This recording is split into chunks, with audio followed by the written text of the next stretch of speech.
नमस्कार दोस्तों, स्केरी मनोरंजन में आपका स्वागत है। तो शुरू करते हैं आज की कहानी। बारिश की बूंदें खिड़की से टकरा रही थी।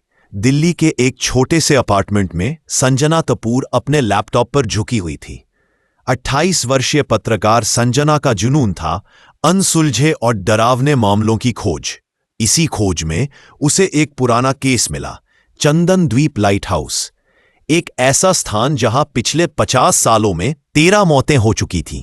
रिपोर्ट कहती थी हर 5 साल पर कोई ना कोई व्यक्ति लाइट हाउस की रोशनी में खिंचकर खुद को नीचे गिरा देता है। न आत्महत्या का कारण पता चलता है, न ही कोई स्पष्ट संकेत। संजना का दिल तेजी से धड़कने लगा। उसके भीतर की जिज्ञासा जग गई। अगली सुबह वह अकेले ही चंदन द्वीप के लिए रवाना हो गई। चंदन द्वीप बंगाल की खाड़ी से कुछ मील दूर एक सुनसान द्वीप था। वहां केवल एक पुराना लाइट हाउस, एक टूटा फूटा निरीक्षक भवन और एक बूढ़ा चौकीदार रहता था, बाबा रमेसर। संजना जैसे ही द्वीप पर उतरी, हवा में अजीब सी नमी और सन्नाटा था। बाबा रमेसर चुपचाप उसकी ओर देख रहे थे। बेटी, यहां कोई ज्यादा दिन नहीं टिकता, रात को ऊपर मत जाना, उन्होंने चेतावनी दी। संजना मुस्कुराई। मैं सिर्फ एक स्टोरी के लिए आई हूं। कई लोग स्टोरी के लिए आए, अब कहानी बन चुके हैं, बाबा ने कहा और वापस अपनी झोपड़ी में चले गए। संजना ने अपना कैमरा, टेप रिकॉर्डर और नोटबुक निकालकर निरीक्षण शुरू किया। लाइट हाउस की सीढ़ियां पुरानी थीं, हर कदम पर धातु की चरमराहट थी। ऊपर की मंजिल पर एक पुराना लाल रंग का बल्ब अब भी लटका था। जैसे ही रात ढली, लाइट हाउस की रोशनी अपने आप जल उठी, बिना किसी मशीनरी के।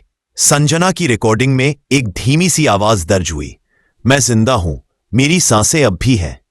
उसने नीचे दीवार पर कुछ खरोंच देखी। अगले दिन संजना ने द्वीप के पास बसे गांव जाकर कुछ स्थानीय लोगों से बात की। एक बुजुर्ग महिला ने कहा 1971 में वीरेन नाम का इंजीनियर आया था। वो लाइट हाउस की बिजली व्यवस्था सुधारने आया था, पर एक रात लाइट हाउस में आग लग गई। लोग कहते हैं वीरेन ऊपर फंसा था, कोई उसकी मदद नहीं कर पाया। क्या उसकी लाश मिली थी? संजना ने पूछा। नहीं, बुजुर्ग ने कहा, बस रोशनी बंद हो गई और फिर अपने आप जलने लगी, हर अमावस्या को। तीसरी रात संजना ने दोबारा ऊपर जाने का फैसला किया। जैसे ही उसने पहली सीढ़ी चढ़ी, लाइट हाउस की रोशनी अचानक लाल हो गई। हवा में धुंध भर गई और हर ओर से फुसफुसाहट आने लगी। तू मेरी जगह लेने आई है? संजना ने देखा, शीशे की दीवार पर खून से लिखा था, मैं यही हूं। वो भागना चाहती थी, लेकिन उसका शरीर जैसे बंध गया था। तभी एक परछाई उसके सामने प्रकट हुई, जलता हुआ चेहरा, सूनी आंखें, झुंसी हुई आवाज, मैं वीरेन हूं। उन्होंने मुझे जलाया नहीं, उन्होंने मुझे जिंदा छोड़ दिया। इस रोशनी में संजना को लाइट हाउस के बेसमेंट में एक गुप्त कमरा मिला, जहां पुराने कागज, जले हुए नक्शे और एक डायरी रखी थी, वीरेन की डायरी। उसमें लिखा था, लाइट हाउस की रोशनी एक ऊर्जा बिंदु है। यहां कुछ ऐसा है जो आत्माओं को पकड़ लेता है। आग एक्सीडेंटल नहीं थी। मैंने देखा एक काली छाया जो मुझसे मेरी आत्मा मांग रही थी। मैंने रोशनी बंद करनी चाहिए, पर तब तक बहुत देर हो चुकी थी। संजना समझ गई, यह कोई आत्मा नहीं बल्कि एक पारलौकिक शक्ति थी जो लाइट हाउस की रोशनी से बंधी थी।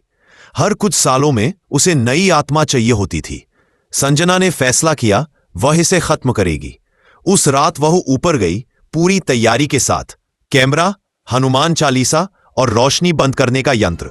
लेकिन जैसे ही उसने रोशनी की मशीन छुई, लाइट हाउस हिलने लगा, दीवारों से खून बहने लगा। परछाई फिर आई, अब बहुत बड़ी और बहुत ज्यादा डरावनी। मुझे नई आत्मा चाहिए, तू आई है, अब जाएगी नहीं। संजना चीखते हुए मशीन तोड़ देती है। पूरा लाइट हाउस अंधेरे में डूब जाता है। परछाई एक जोरदार चीख के साथ गायब हो जाती है। अगली सुबह संजना बेहोश पाई जाती है। बाबा रमेसर उसे अपने घर लाते हैं। क्या हुआ? उन्होंने पूछा। संजना ने धीमी आवाज में कहा, मैंने उसे हरा दिया, शायद। वो वापस दिल्ली लौटती है। उसकी रिपोर्ट वायरल हो जाती है, भूतिया लाइट हाउस का सच। लेकिन 2 महीने बाद एक नया सरकारी इंजीनियर वहां लाइट हाउस की मरम्मत के लिए भेजा जाता है। रात को उसकी रेडियो से आखिरी संदेश आता है, रोशनी फिर जल गई है, और फिर से एक नया ना रुकने वाला सिलसिला चालू हो जाता है। तो दोस्तों, कैसी लगी हमारी आज की कहानी? हम आपके लिए आगे भी ऐसे ही कुछ और मजेदार किस्से लेकर आते रहेंगे। तब तक अपना ख्याल रखिए और हमारे चैनल स्कैरी मनोरंजन से जुड़े रहिए।